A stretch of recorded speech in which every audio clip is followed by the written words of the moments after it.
चलेंगे emergency provinces, ठीक है, आपातकालीन प्रावधान, लक्ष्मीकांत का चैप्टर नंबर 16, बहुत ही महत्वपूर्ण चैप्टर, ठीक है।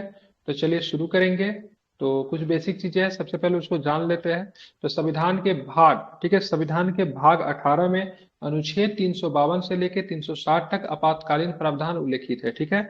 चलिए जी, आप हमें ये बताएं संविधान के किस भाग में आपातकालीन उपबंध आपको देखने को मिलते हैं? तो भाग 18 में। कहाँ पे मिलते हैं? भाग 18 में मिलेंगे, ठीक है। कौन से अनुच्छेद है? तो अनुच्छेद 300 लेके 352 से लेके 360। कहाँ तक है? 360। 352 से लेके 360। 360 तक आपको ये मिलेंगे, ठीक है। ये प्रावधान केंद्र को किसी भी असामान्य स्थिति से प्रभावी रूप से निपटने में सक्षम बनाते हैं। संविधान के इस प्रावधानों को जोड़ने का उद्देश्य देश की संप्रभुता, एकता, अखंडता, लोकतांत्रिक राजनीतिक व्यवस्था तथा संविधान की सुरक्षा करना है, ठीक है। ध्यान रखें, आपातकालीन स्थिति में केंद्र सरकार सर्वशक्तिमान हो जाता है, ठीक है। आपातकालीन स्थिति में कौन सा सरकार सर्वशक्तिमान हो? केंद्र की राज केंद्र केंद्र। सरकार। केंद्र सरकार, बिल्कुल ठीक है, तथा सभी राज्य केंद्र के पूर्ण नियंत्रण में आ जाते हैं। इस संविधान में औपचारिक संशोधन किए बिना ही संघीय ढांचा को एकात्मक ढांचे में परिवर्तित कर देता है, ठीक है। हमारा सरकार का, बात करेंगे हमारे, हमारा सरकार, हमारे शासन का स्वरूप कौन है? तो हमारे यहाँ शासन का स्वरूप कैसा है? तो ध्यान में, संघीय। संघीय शासन के स्वरूप में क्या होता है? तो हमारे संघीय शासन का स्वरूप है जिसमें केंद्र एवं राज्य के बीच में शक्तियों का बंटवारा किया गया है। अगर इसको अगर बदलना होगा तो संविधान में संशोधन कर सकते हैं, लेकिन नहीं किया जा सकता है, क्योंकि बेसिक स्ट्रक्चर के अंतर्गत ये आते हैं। लेकिन जब इमरजेंसी जब लगेगा, ठीक है, जब आपातकाल जब लगेगा, तो ध्यान में रखिएगा, तो ध्यान में रखना ये बिना संविधान में औपचारिक संशोधन किए बिना है, ठीक है।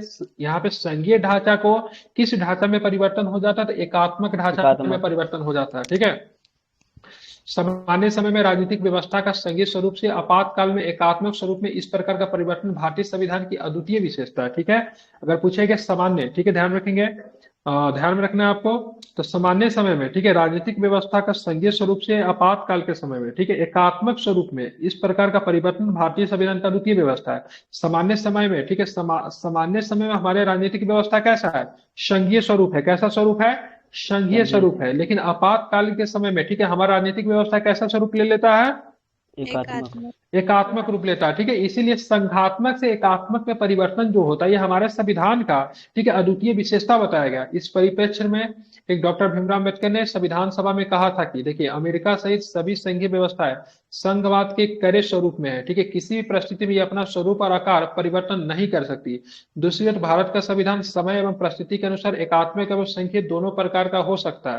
अब मैं आपको बोला, देखिए, जितने भी ज्यादातर जो संघात्मक देश है, एग्जाम्पल अमेरिका, अमेरिका का संविधान जो कभी भी अपना स्वरूप को परिवर्तन नहीं कर सकती। अगर वो संघात्मक है तो वो संघात्मक ही रहेगा। लेकिन भारत का संविधान जो है, ठीक है, परिस्थिति के अनुसार मतलब क्या हो सकता है? बदल सकता है। इसीलिए भारतीय संविधान को जीवंत दस्तावेज भी कहते हैं। क्या कहते हैं? भारतीय संविधान को जीवन। क्या बोलते हैं? जीवंत दस्तावेज कहते हैं, क्योंकि अपने परिस्थिति के हिसाब से बदलते रहता है। और समय समय पे बदलाव होना मतलब किस क्या है? इसका मतलब स्वभाव है, ठीक है। बाकी दूसरे देश की संविधान की बात करें, अमेरिका का संविधान की बात कर ले, तो परिस्थिति के हिसाब से बदलता नहीं। देखिए हमारे यहाँ क्या होता है, हमारा हमारा जो संविधान जो है, हमारा संविधान या फिर शासन का जो स्वरूप है, सामान्य स्थिति में संघीय होता है, लेकिन जैसे ही आपातकाल की स्थिति आती है तो उसका परिवर्तन मतलब क्या होता है? बदलता है, और मतलब क्या हो जाता है? एकात्मक हो जाता है। एकात्मक।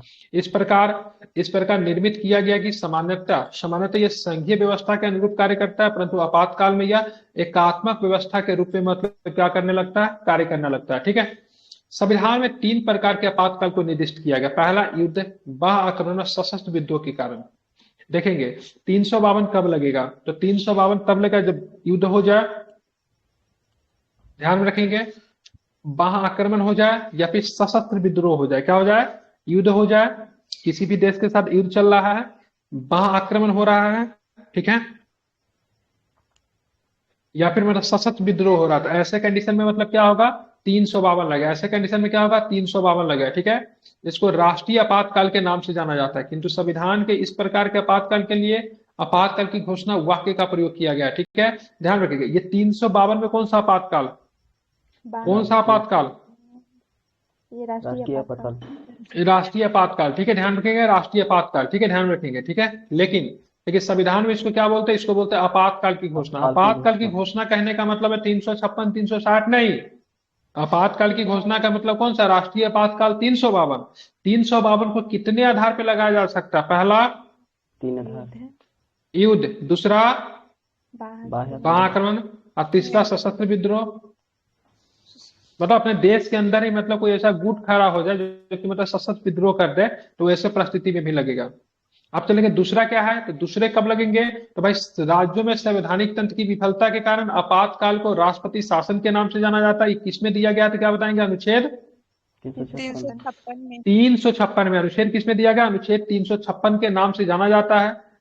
इसे दो अन्य नामों से भी जाना जाता है, राज्य आपातकाल अथवा संवैधानिक आपातकाल। क्या बोलते हैं इसको? किस नाम से भी जानते हैं? संवैधानिक आपातकाल भी जानते हैं। क्यों कहते हैं इसको संवैधानिक आपातकाल?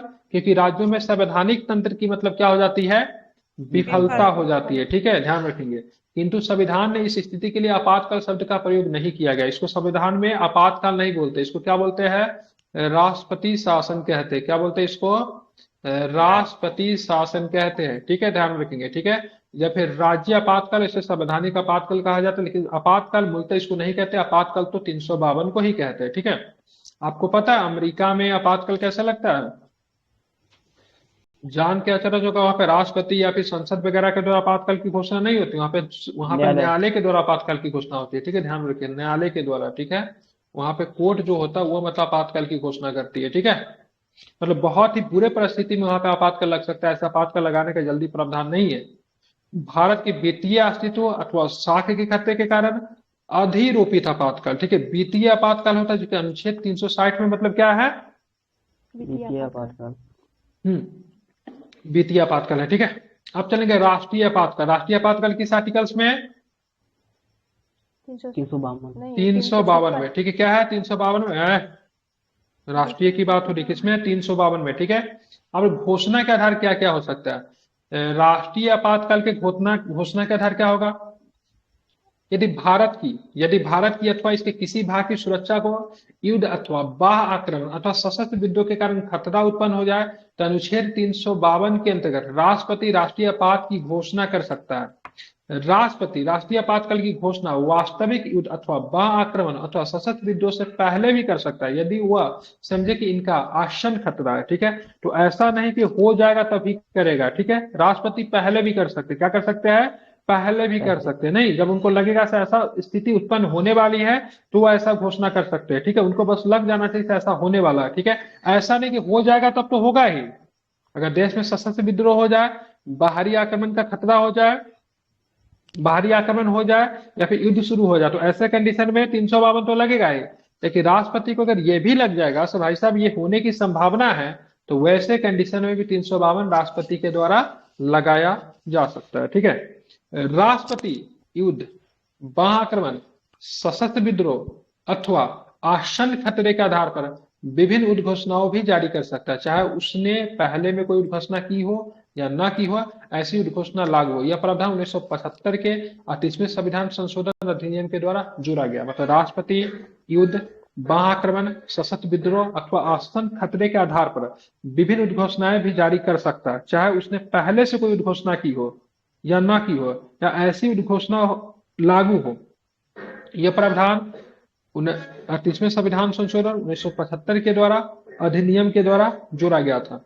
जब राष्ट्रीय आपातकाल की घोषणा युद्ध अथवा बाह्य आक्रमण के आधार पर की जाती है, तब इसे बाह्य आपातकाल के नाम से जाना जाता है। दूसरी ओर जब इसकी घोषणा सशस्त्र विद्रोह के आधार पर की जाती है, तब इसे आंतरिक आपातकाल के नाम से जाना जाता है। ठीक है, क्योंकि भाई साहब सशस्त्र विद्रोह किस स्थिति में उत्पन्न होगा? देश के ही अपने ही लोग के द्वारा ये मतलब होगा, तो इसको आंतरिक, देश के अंदर के लोगों के द्वारा आंतरिक। जब यहाँ पे युद्ध हो जाएगा, बाहर से कोई आक्रमण हो जाएगा, तब इसको बाह्य आपातकाल के नाम से जानते हैं। ठीक है, तो 3 प्रकार का बोला गया ना कि राष्ट्रीय आपातकाल 3 प्रकार है, बाह्य आक्रमण या फिर युद्ध, तो उसको बोलेंगे बाह्य आपातकाल। जब सशस्त्र विद्रोह की वजह से होगा तो क्या होगा? इसको आंतरिक आपातकाल के नाम से जाना जाएगा। राष्ट्रीय आपातकाल की घोषणा संपूर्ण देश अथवा केवल इसके किसी एक भाग पे लागू हो सकती है। ठीक है, तो राष्ट्रीय आपातकाल की घोषणा कहाँ पे होगी? तो राष्ट्रीय आपात की घोषणा या तो पूरे देश में कर दे या फिर किसी एक भाग में। ठीक है, ध्यान में, किसी एक भाग में भी हो सकता है।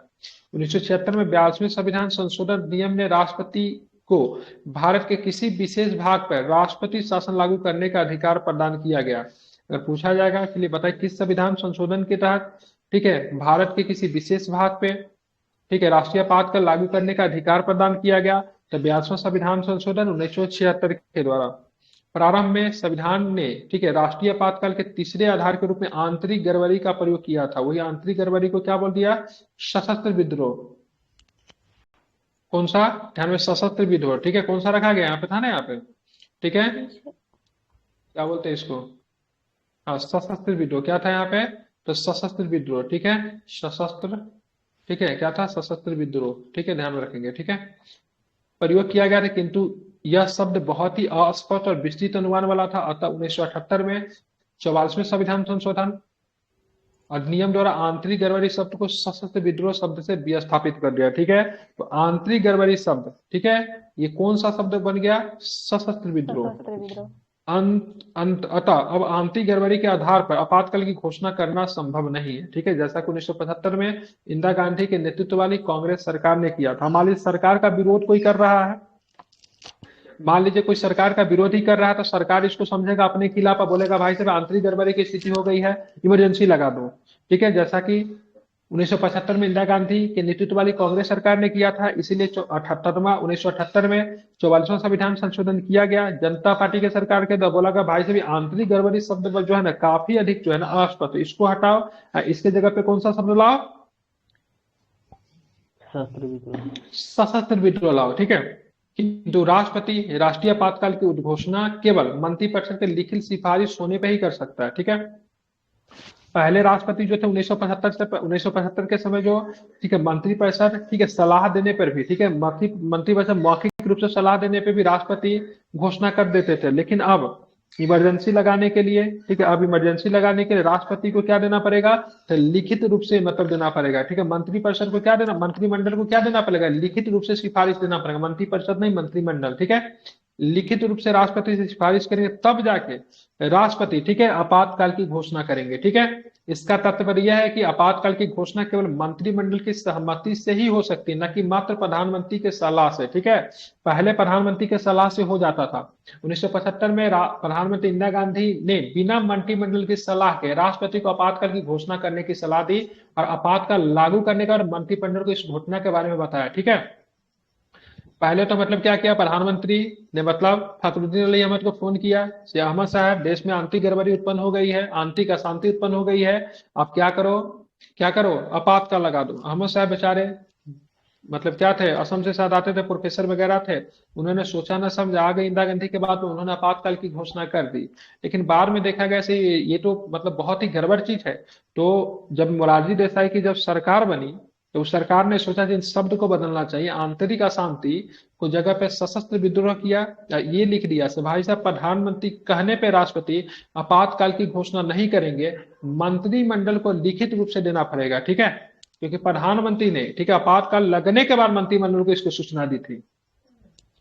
1978 में 44वें संविधान संशोधन अधिनियम ने प्रधानमंत्री के इस संदर्भ में अकेले बात करने और निर्णय लेने की संभावना को समाप्त करने के लिए सुरक्षा का परिचय दिया। 1975 में 78वें संशोधन अधिनियम ने राष्ट्रीय आपातकाल की घोषणा न्यायिक समीक्षा की परिधि से बाहर रखा था। ठीक है, ध्यान रखेंगे, मतलब राष्ट्रीय आपातकाल की घोषणा अगर किया जाएगा तो उसको न्यायिक समीक्षा के परिधि से बाहर रखा गया था, मतलब उस पर न्यायिक समीक्षा नहीं कर सकते। ठीक है, किंतु इस प्रावधान को 1978 में 44वें संविधान संशोधन द्वारा समाप्त कर दिया गया। इसके अतिरिक्त मिनर्वा मिल्स मामले 1980 में सर्वोच्च उच्चतम न्यायालय ने कहा था कि राष्ट्रीय आपातकाल की घोषणा को अथवा इस आधार पर घोषणा हो कि वह पूरी तरह बाह्य प्रभाव तथा असंबद्ध तथ्यों पर विवेक शून्य या फिर हठ धर्मिता के आधार पर की गई हो तो अदालत को चुनौती दी जा सकती है। ठीक है, अब मान लीजिए कोई प्रधानमंत्री अपने आप को अधिक पावरफुल दिखाने की कोशिश कर रहा है या फिर अपने सरकार को बचाने के लिए, ठीक है, सही मायनों में भी मतलब कुछ ऐसा दिक्कत भी नहीं है, लेकिन फिर भी मतलब हठ धर्मिता जिद की वजह से मतलब क्या हो रहा है, शून्य विवेक या फिर जिद के बल पे मतलब आपातकाल की घोषणा किया जा रहा है। तो ऐसे कंडीशन में, ठीक है, राष्ट्रीय आपातकाल को भी मतलब क्या किया जा सकता है, न्यायिक समीक्षा न्यायिक चुनौती दिया जा सकता है। ठीक है, किस मामले में कहा गया, तो मिनर्वा मिल्स मामले 1980 में, ठीक है, उच्चतम न्यायालय ने कहा था कि राष्ट्रीय आपातकाल की घोषणा को अथवा इस आधार पर की घोषणा को कि वो पूरी तरह बाह्य प्रभाव तथा असंबद्ध तथ्यों पर या विवेक शून्य या फिर अधर्मिता के आधार पर की गई हो तो अदालत में चुनौती दी जा सकती है। अब देखिए संसदीय अनुमोदन, संसद की क्या भूमिका होती है, समयावधि क्या है, ठीक है, ये यही से प्रश्न आते हैं ज्यादा से ज्यादा, ठीक है, इसको जरा ध्यान से समझिएगा। संसद के दोनों सदनों द्वारा आपातकाल की घोषणा जारी होने के 1 माह के भीतर अनुमोदित होनी आवश्यक है, ठीक है। अब मान लीजिए आपातकाल की घोषणा आज हो गया तो कितने माह के अंदर मतलब क्या होना चाहिए, अनुमोदित होना चाहिए, क्या बताएंगे? 1 माह। 1 माह के अंदर, ठीक। किस सदन से, लोकसभा से, राज्यसभा से, फिर दोनों सदन से 1 माह के अंदर अनुमोदित होने चाहिए दोनों सदनों से। दोनों माह से, ठीक है, दोनों संसद से। प्रारंभ में संसद द्वारा अनुमोदन के लिए दी गई समय सीमा 2 माह थी। पहले क्या थी, पहले कितनी थी, 2 माह थी, लेकिन 44वां संविधान संशोधन 1978 के द्वारा इसको कितना कर दिया गया, 1 माह कर दिया गया। किंतु आपातकाल की घोषणा ऐसे समय में होती जब लोकसभा का विघटन हो गया है अथवा लोकसभा का विघटन 1 माह के समय में बिना उद्घोषणा के अनुमोदन के हो गया, तब उद्घोषणा लोकसभा के पुनर्गठन के बाद पहली बैठक से 30 दिनों तक जारी रहेगी, जबकि इस विषय में राज्यसभा द्वारा इसका अनुमोदन कर लिया गया हो, ठीक है। अब मान लीजिए हमें बोल दिया कि भाई साहब संसद से 1 माह के अंदर में अनुमोदन होना चाहिए, ठीक है, लेकिन मान लीजिए जिस समय जैसे राज्यसभा के अस्थायी सदन वो तो कभी भंग नहीं होगी, लेकिन लोकसभा भंग हो चुकी है, तो भाई साहब लोकसभा से अनुमोदन कैसे होगा? तो ऐसे कंडीशन में जब भी लोकसभा गठित होगा, ठीक है, उसकी बैठक से 30 दिन के अंदर में मतलब क्या करना चाहिए, 30 दिन के अंदर में लोकसभा से अनुमोदन लेना आवश्यक होगा, जबकि राज्यसभा से अनुमोदन तो पहले ही मिल जाना चाहिए, क्योंकि राज्यसभा तो भाई कभी भंग तो होती नहीं है, हमेशा मतलब क्या होती है, अस्थायी सदन है, हमेशा चलते रहती है, ठीक है, तो ध्यान रखना है, ठीक है। अनुमोदन यदि से क्या अनुमोदन मतलब से अनुमोदन मतलब पारित करना, ठीक है, सहमति व्यक्त करना, उसको अनुमोदन कहते हैं। यदि संसद के दोनों सदनों ने इसका अनुमोदन हो गया तो आपातकाल 6 माह तक जारी रहेगा, ठीक है। अगर मान लीजिए संसद के दोनों सदनों ने बोले हाँ ठीक ठीक लगा दो, तो आपातकाल कितने महीने तक रहेगा, 6 माह। कितने महीने तक रहेगा, 6 माह तक जारी रहेगा। कितने माह तक, 6 माह तक जारी रहेगा, ठीक है। तथा प्रत्येक 6 माह में संसद के अनुमोदन से इसे अनंत काल तक बढ़ाया जा सकता है, ठीक है। तथा प्रत्येक 6 6 महीना पे इसको क्या करेंगे, +6 माह +6 माह, मतलब इसको बार बार मतलब चाहेंगे तो इसको बढ़ा सकते हैं, ठीक है। आवधिक संसदीय अनुमोदन के प्रावधान 1978 में 44वें संविधान संशोधन नियम द्वारा जोड़ा गया। इससे पहले आपातकाल 1 बार में, ठीक है, इससे पहले आपातकाल 1 बार में, ठीक है, संसद द्वारा अनुमोदन के पश्चात मंत्रिमंडल की इच्छा अनुसार प्रभावी रह सकता था, ठीक है। पहले 1 बार में बोल दिया मंत्रिमंडल जब तक है तब तक आपातकाल लगा हुआ, लेकिन अब क्या करना पड़ेगा, इसको 6 6 महीना पे मतलब इसको क्या करेगा, बढ़ाना पड़ेगा। पहले मंत्रिमंडल बोला चलो आज से 5 साल तक आपातकाल रहेगा, तो भाई रहेगा, ठीक है, लेकिन आपको क्या करना, आपको प्रत्येक 6 महीना पे इसको संसद से पास करवाना पड़ेगा, समझ गए ना। संसद के कौन से सदन, तो दोनों सदन से, ठीक है, 44वें संविधान संशोधन के द्वारा, ठीक है। किंतु यदि लोकसभा का विघटन 6 माह की अवधि में आपातकाल को जारी रखने की अनुमोदन के बिना हो जाता है, तब उद्घोषणा लोकसभा के पुनर्गठन के बाद पहली बैठक से 30 दिनों तक जारी रहेगी, जबकि इस विषय में राज्यसभा ने इसके जारी होने का अनुमोदन कर दिया हो। तो सेम पहले वाला में जो था, आपातकाल की घोषणा तथा इसके जारी रहने का प्रत्येक प्रस्ताव संसद के दोनों सदनों द्वारा विशेष बहुमत से पारित होना चाहिए, समझ रहे हैं ना, साधारण बहुमत नहीं, कौन सा बहुमत, विशेष बहुमत। विशेष बहुमत क्या होता है, तो ध्यान रखिए, उस सदन में कुल सदस्यों का बहुमत, उस सदन में कुल जैसे मान लीजिए सदन में अगर 100 सदस्य, सपोज बात कर रहा हूं, सदन में अगर किसी सदन में 100 सदस्य है तो उसका बहुमत क्या होगा, उसका बहुमत 51 होगा, आधा +1, प्लस उस सदन में उपस्थित तथा मतदान करने वाले सदस्यों का 2/3 बहुमत, 2/3। हाँ 2/3, ठीक है, ध्यान में रखेंगे, ठीक है। इस विशेष बहुमत का प्रावधान 1978 के 44वें संविधान संशोधन द्वारा किया गया, ठीक है। इससे पूर्व ऐसा प्रस्ताव संसद के साधारण बहुमत द्वारा पारित हो जाता था। पहले क्या था, साधारण बहुमत के द्वारा पारित हो जाता था, अब मतलब लाएगा विशेष बहुमत। विशेष बहुमत क्या था भाई साहब, पहले तो विशेष बहुमत क्या है, तो विशेष बहुमत तो ये साधारण बहुमत प्लस कुछ एक्स्ट्रा चीजें हैं। साधारण बहुमत क्या था, सदन का मतलब बहुमत को साधारण बहुमत कहते हैं। तो विशेष बहुमत क्या, सदन का बहुमत तो होना भी चाहिए, और प्लस उस सदन के कुल सदस्यों का बहुमत के अलावा उस सदन में उपस्थित तथा मतदान करने वाले सदस्यों का 2/3, उपस्थित का भी 2/3 और मतदान करने वाले सदस्यों का भी मतलब 2/3 होनी चाहिए, ठीक है, ध्यान रखा, प्लस सदन का बहुमत तो है ही, ठीक है। अब देखेंगे, यहाँ पे देखेंगे तो यहाँ पे हमने देखा से कैसे लगाएंगे, इमरजेंसी के कैसे लगाएंगे। अब देखेंगे उद्घोषणा की समाप्ति कैसी हो सकती है, जाहिर सी बात है लगेगी तो क्या होगा, समाप्ति भी तो होगी, तो इसको समाप्ति करने की क्या प्रक्रिया है, तो उद्घोषणा की समाप्ति को भी हम लोग जरा देखेंगे, ठीक है। राष्ट्रपति द्वारा आपातकाल की उद्घोषणा किसी भी समय एक दूसरी उद्घोषणा से समाप्त की जा सकती है। ऐसी उद्घोषणा को संसदीय अनुमोदन की आवश्यकता नहीं होती। लगाने के लिए क्या प्रक्रिया था? लोकसभा राज्यसभा दोनों संसदीय का अनुमोदन। लेकिन हटाने के लिए क्या है? किसी भी प्रकार के संसदीय अनुमोदन की मतलब आवश्यकता नहीं है। ठीक है, लगाने के लिए अनुमोदन चाहिए, हटाने के लिए अनुमोदन नहीं चाहिए। राष्ट्रपति जब चाहे तब आराम से इसको हटा सकता है। ठीक है, ध्यान रखेंगे। इसके अतिरिक्त राष्ट्रपति को ऐसी उद्घोषणा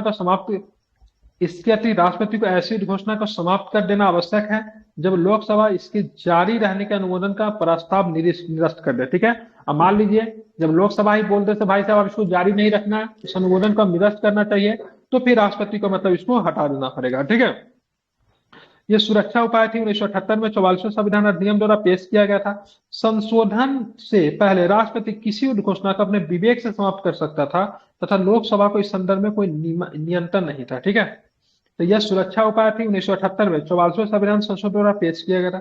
संशोधन से पहले राष्ट्रपति किसी उद्घोषणा को अपने विवेक से समाप्त कर सकता था तथा लोकसभा का इस संदर्भ में कोई नियंत्रण नहीं था। 1978 में 44वें संविधान संशोधन ने यह व्यवस्था की कि यदि लोकसभा की कुल सदस्य संख्या 1/10 सदस्य स्पीकर को अथवा राष्ट्रपति को यदि सदन नहीं चल रहा है तो लिखित रूप से नोटिस दे तो 14 दिन के अंदर उद्घोषणा के जारी रहने के प्रस्ताव पर अस्वीकार करने के लिए सदन की विशेष बैठक विचार विमर्श के उद्देश्य से बुलाई जा सकती है। ठीक है, अब यहाँ पे एक प्रावधान ये भी है, तो 1978 में 44वें संविधान संशोधन में एक व्यवस्था की गई। तो मान लीजिए देश में इमरजेंसी लगा हुआ है,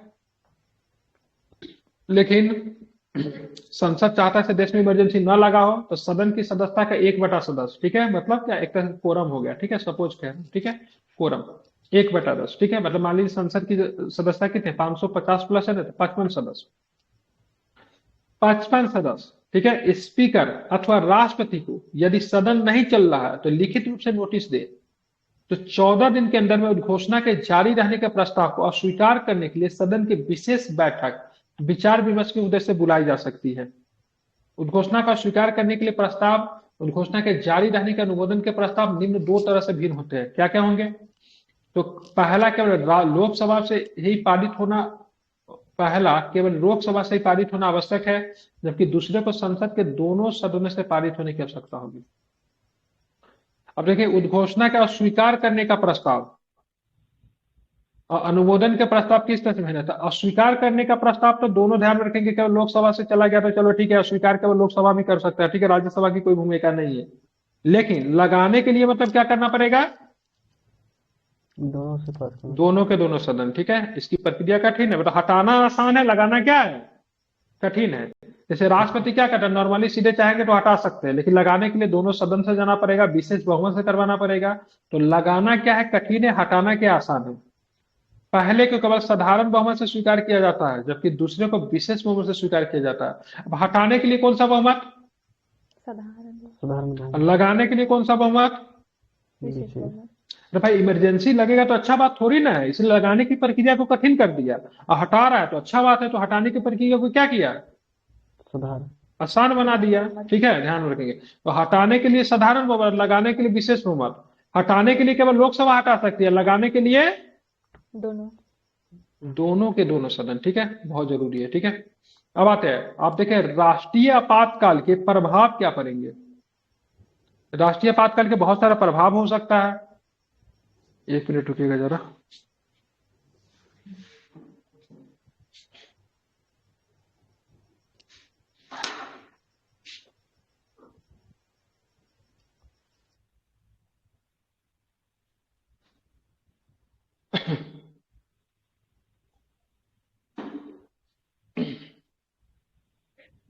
अब राष्ट्रीय आपातकाल के क्या होंगे? प्रावधान हो सकते हैं, बहुत अधिक प्रभाव हो सकते हैं। आपात की घोषणा के राजनीतिक तंत्र पर तीव्र तथा दूरगामी प्रभाव होते हैं। ठीक है, आपात की घोषणा के राजनीतिक तंत्र पर तीव्र तथा दूरगामी प्रभाव होते हैं। इन परिणामों को निम्न 3 वर्गों में रखा जा सकता है। सबसे पहले जब आपातकाल जब लगेगा तो केंद्र तथा राज्यों के समन्वय पर प्रभाव होगा। क्यों होगा? केंद्र क्या हो जाएगा? मजबूत हो जाएगा। सरकार का क्योंकि शासन का स्वरूप, सरकार या फिर शासन का स्वरूप कैसा हो जाएगा? एकात्मक हो जाएगा। कैसा हो जाएगा? एकात्मक हो जाएगा। लोकसभा तथा राज्य विधानसभा के कार्यकाल पर प्रभाव पड़ेगा, बढ़ाया जा सकता है ऐसे परिस्थिति में। मौलिक अधिकारों पर प्रभाव पड़ेगा, क्या पड़ेगा मौलिक अधिकारों पर? 2 आर्टिकल्स एक्टिव होंगे। कौन कौन आर्टिकल्स एक्टिव होंगे आपातकाल के दौरान? इस्माइल बताओ। 21। डंटा कहाँ है? 358 और 359 एक्टिव होता है, ठीक है, ठीक है। 20-21 तो एक्टिव ही नहीं होगा, 20-21 जस का तस रहता है, ठीक है, ये किसी भी परिस्थिति में नहीं एक्टिव होता है, ठीक है। 358 आएगा 19 के ए के तहत 6 प्रकार के मौलिक अधिकारों को कैंसिल कर देगा, ठीक है। 359 आएगा जितने भी मौलिक अधिकार बचे थे सबको समाप्त कर देगा, 20-21 प्रभावित नहीं होगा, ठीक है। आंसर भी बोली तो उल्टा ही, इसको कोई फर्क नहीं पड़ेगा, ठीक है। ये क्या है? ये आयरन गेट है, ठीक है, कभी नहीं टूटने वाला है। इसको समाप्त करने के लिए विधि के द्वारा स्थापित प्रक्रिया, विधि के द्वारा स्थापित प्रक्रिया के द्वारा ही मतलब इसको समाप्त किया जा सकता है, ठीक है। चलिए, केंद्र अगर यही पूछा जाता आपातकाल के दौरान ही, ठीक है, कौन से मौलिक अधिकार पे किसी भी प्रकार का असर नहीं पड़ता, तो कौन सा है? 20 और 20-21, ठीक है। और केंद्र राज्य के संबंध पे देखिए, सबसे ज्यादा असर जो पड़ेगा आपको केंद्र राज्य संबंध, अभी हम लोगों ने पढ़ा था कुछ देर पहले, सरकार का संघीय स्वरूप, शासन का संघीय स्वरूप, सॉरी, उसमें केंद्र राज्य संबंध के बारे में पढ़ा था। तो आपातकाल के दौरान सबसे अधिक प्रभावित केंद्र राज्य संबंध होंगे। जब आपातकाल की उद्घोषणा लागू होती है तब केंद्र राज्य के सामान्य संबंधों में मूलभूत परिवर्तन होते हैं। इनका अध्ययन 3 शीर्षक के अंतर्गत किया जा सकता है, कार्यपालक, विधायी तथा वित्तीय, तीनों के तीनों प्रभावित होंगे। कार्यपालक में क्या होगा? राष्ट्रपति आपातकाल के समय केंद्र की कार्यपालक शक्तियां का विस्तार, ठीक है, राज्य को उसकी कार्यपालक शक्तियों के तरीकों के संबंध में निर्देश देने तक हो जाता है, ठीक है। अब देखिए, राष्ट्रीय आपातकाल के दौरान, राष्ट्रीय आपातकाल के समय केंद्र की कार्यपालक शक्तियां का विस्तार राज्य को उसकी कार्यपालक शक्तियों के प्रयोग के तरीकों के संबंध में निर्देश देने तक हो जाता है, ठीक है, ध्यान रखेंगे। सामान्य समय में केंद्र राज्यों को केवल कुछ विशेष विषयों पर ही कार्यकारी निर्देश दे सकता है। अब सामान्य परिस्थिति है तो केंद्र को राज्य से कोई मतलब नहीं है, जब कोई विशेष विषय आया तो अपना कार्यकारी निर्देश दे सकता है। लेकिन राष्ट्रीय आपातकाल के समय केंद्र को किसी राज्य को किसी भी विषय पर कार्यकारी निर्देश देने का शक्ति प्राप्त हो जाता है। अतः राज्य सरकारें केंद्र के पूर्ण नियंत्रण में हो जाती है, यद्यपि उन्हें निलंबित नहीं किया जाता है, ठीक है।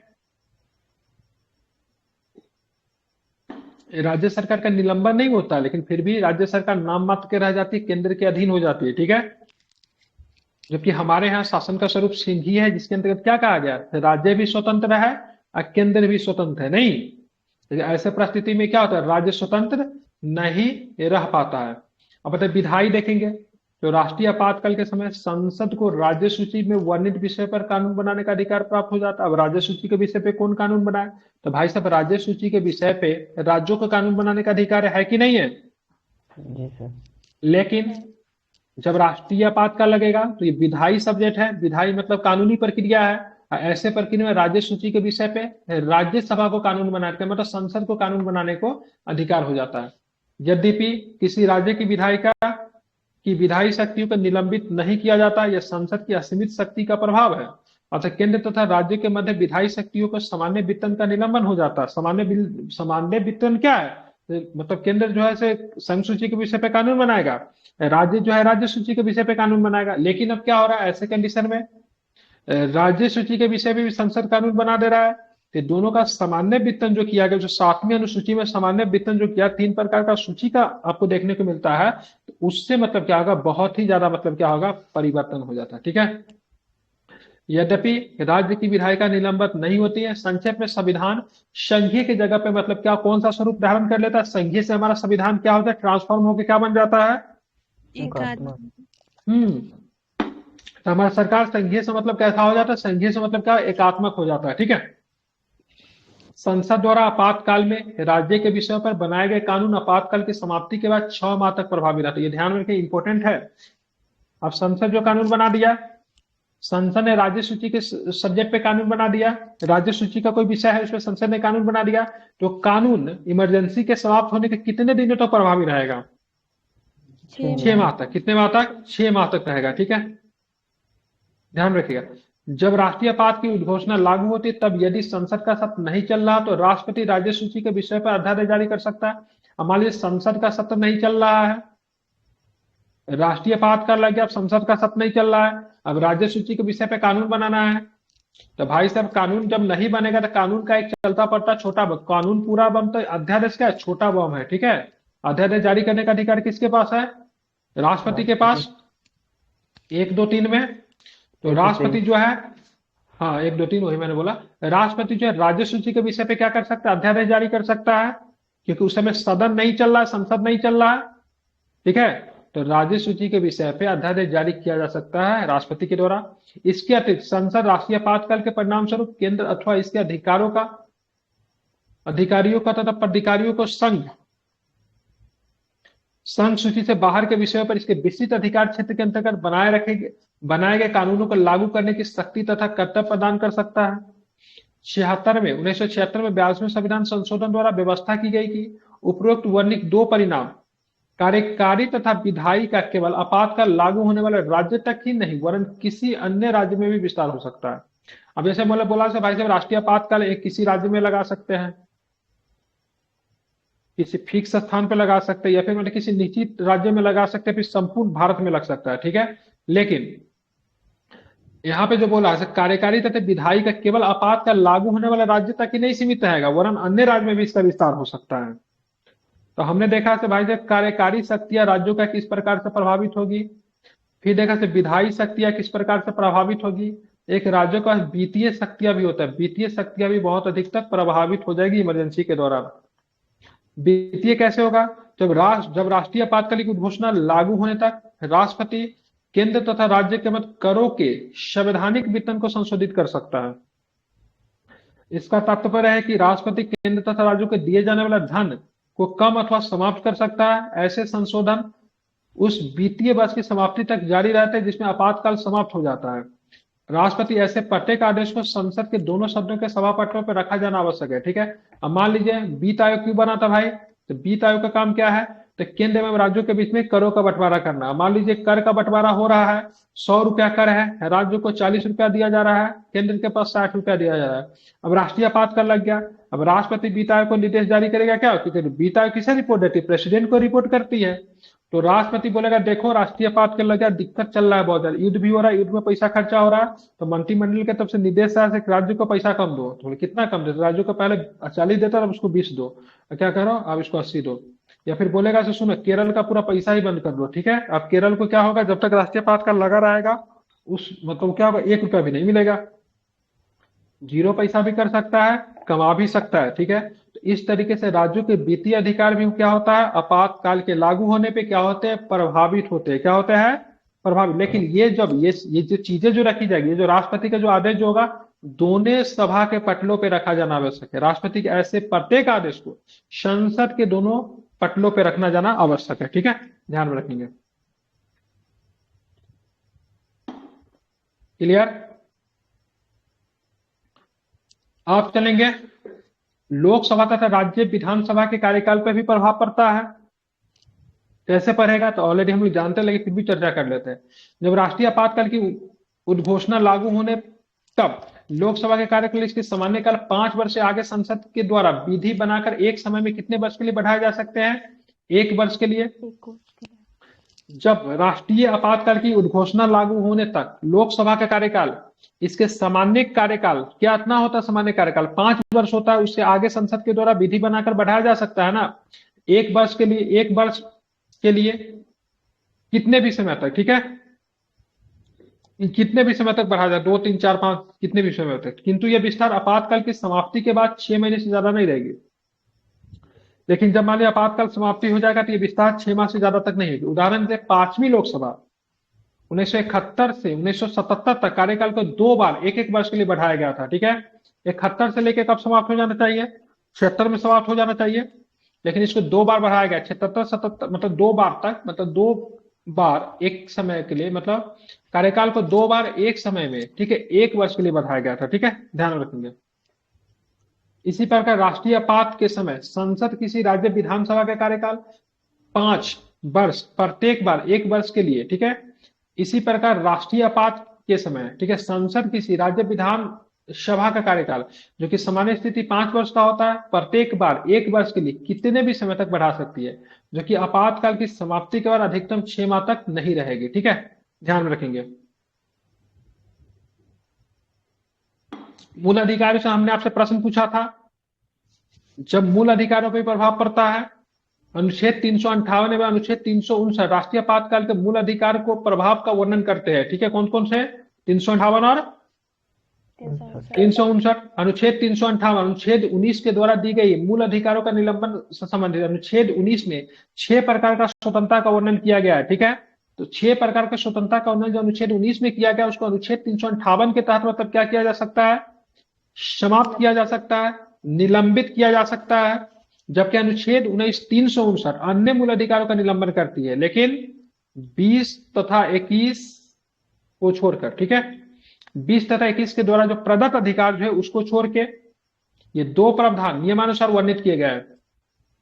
अनुच्छेद 19 के अंतर्गत प्रदत्त मूल अधिकारों का निलंबन अनुच्छेद 358 के अनुसार कैसे होगा? देखिए, जब अनुच्छेद 358 के अनुसार जब राष्ट्रीय आपात की, ठीक है, जब राष्ट्रीय आपात की उद्घोषणा की जाती है, तब अनुच्छेद 19 द्वारा प्रदत्त 6 मूल अधिकारों स्वतः ही निलंबित हो जाता है। ऐसा करने के लिए कोई संसदीय विधि नहीं है, स्वतः हो जाएगा, अपने आप हो जाएगा। इसके निलंबन के लिए किसी अलग आदेश की आवश्यकता नहीं होती है।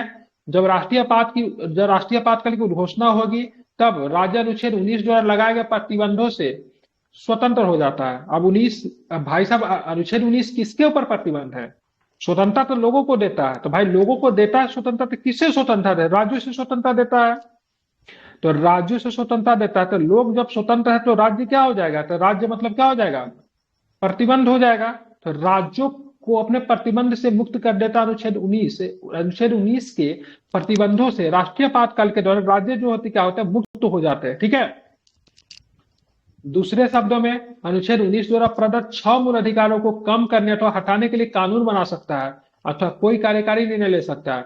ऐसे किसी कानून अथवा कार्य को इस अधिकार पर किया अनुच्छेद 19 द्वारा प्रदत्त 6 मूल अधिकारों का उल्लंघन है, चुनौती नहीं दी जा सकती है।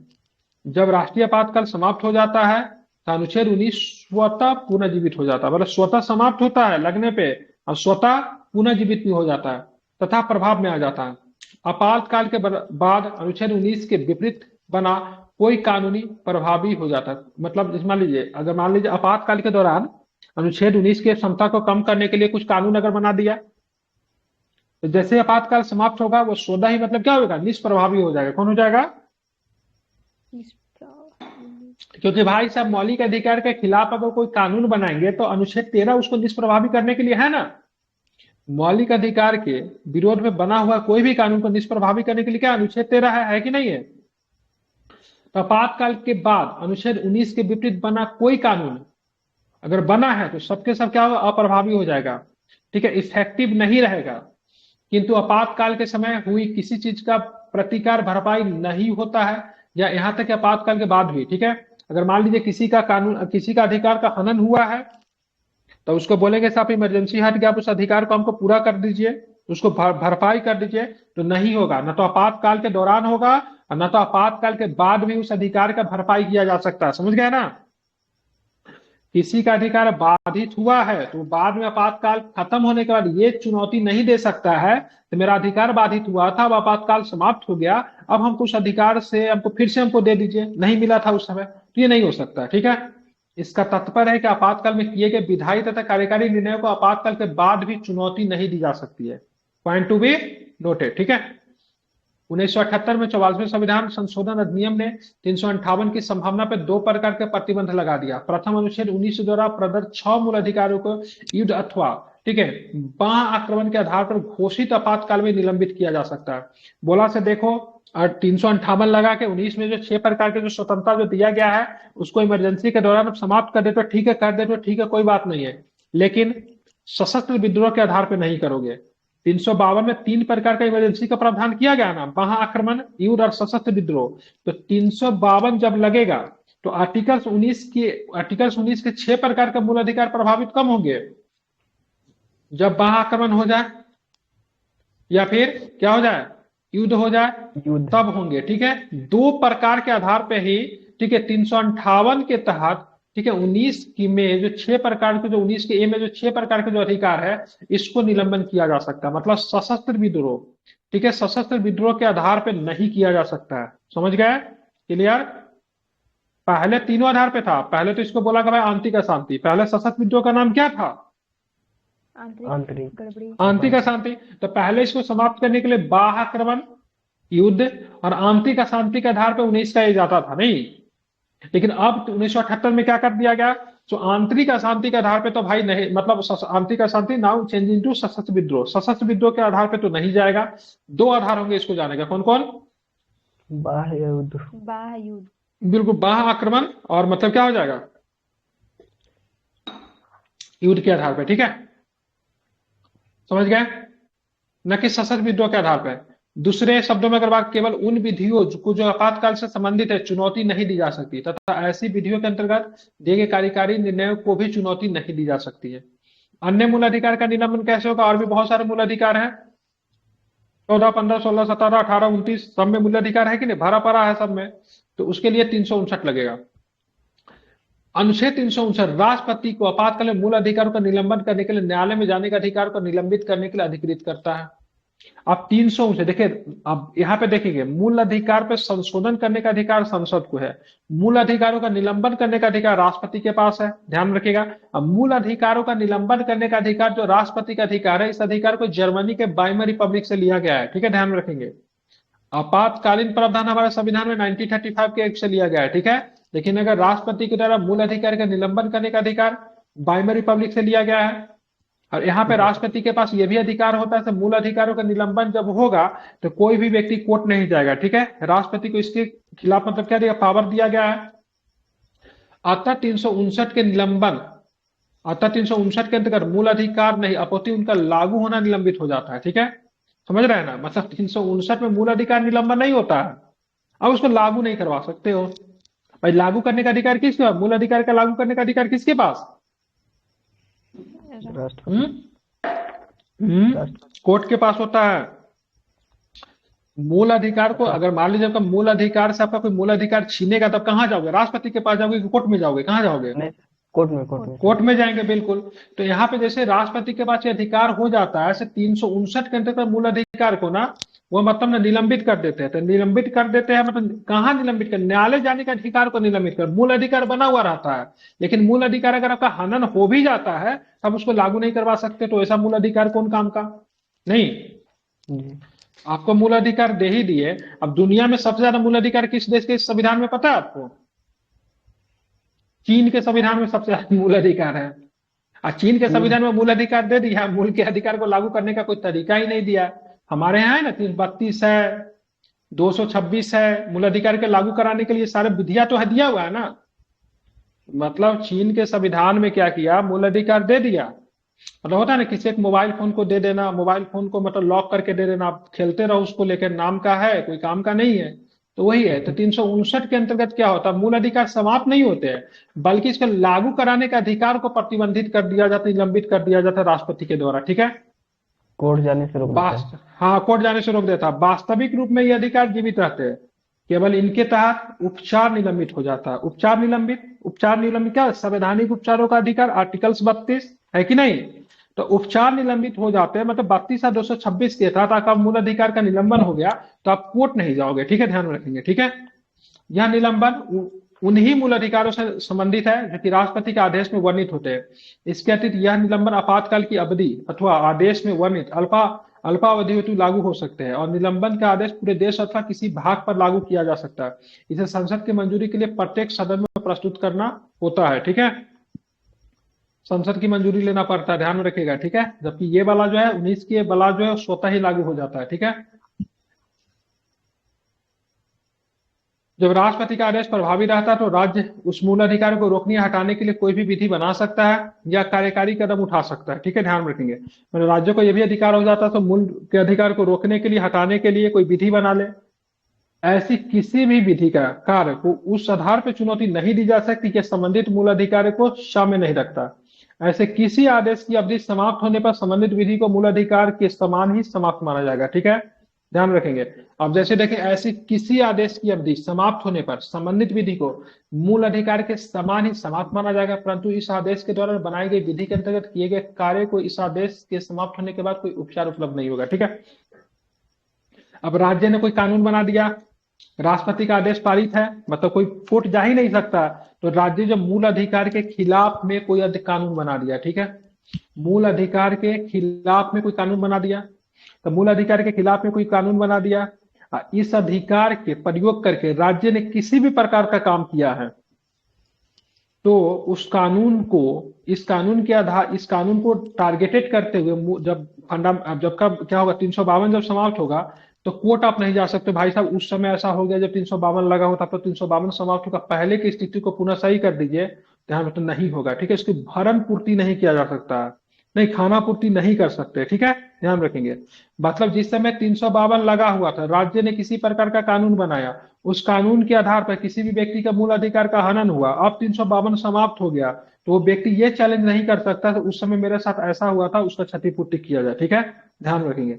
लेकिन ये भी चीज एक बार ध्यान में रखेगा, जब 352 लगा हुआ था उस समय राज्य ने किसी प्रकार का कानून बनाया, अब 352 समाप्त हो गया तो वह कानून स्वतः ही निलंबन हो जाएगा। ठीक है, ध्यान में रखेंगे। ठीक है, वह कानून निलंबन हो जाएगा, लेकिन उस कानून के आधार पर अगर किसी भी व्यक्ति के साथ, ठीक है, मूल अधिकार को लेकर उसका हनन किया गया तो उसका क्षतिपूर्ति बाद में नहीं किया जाएगा। ठीक है, क्लियर, समझ गए कि नहीं समझ में आया?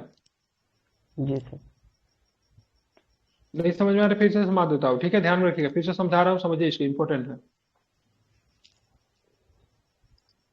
देखिए, सबसे पहले क्या होता है ना, जब 352 लगता है ना,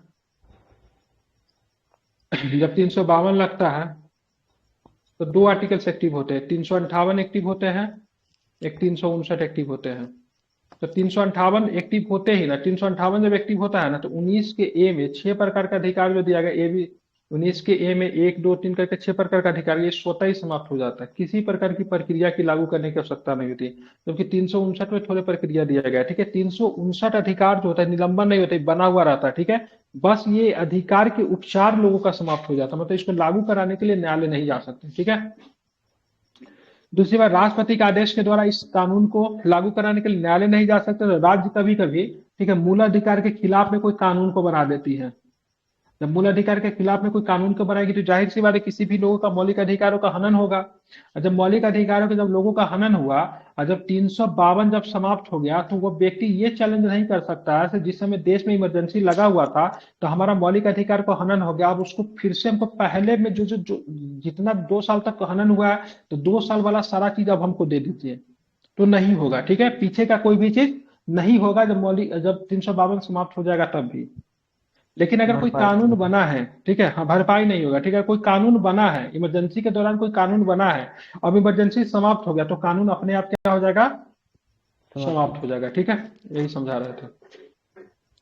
इसका अर्थ है कि आदेश के प्रभाव में किए गए विधायी एवं कार्यकारी कार्यों को आदेश समाप्ति के उपरांत चुनौती नहीं दी जा सकती। 44वां संविधान संशोधन नियम 1978 अनुच्छेद 359 के क्षेत्र में 2 प्रतिबंध लगाता है। प्रथम, राष्ट्रपति अनुच्छेद 20 तथा 21 के अंतर्गत दिए गए अधिकारों को लागू करने के लिए न्यायालय में जाने के अधिकारों को निलंबित नहीं कर सकता। अब 20-21 को निलंबन नहीं कर सकता, 20-21 को लेकर कोई भी व्यक्ति न्यायालय जा सकता है। ठीक है, अन्य शब्दों में अपराध के लिए दोष सिद्धि के संबंध में संरक्षण का अधिकार है अनुच्छेद 20 में, तथा प्रांत और दैहिक स्वतंत्रता का अधिकार है 21 में। ठीक है, आपातकाल में प्रभावी रहता है।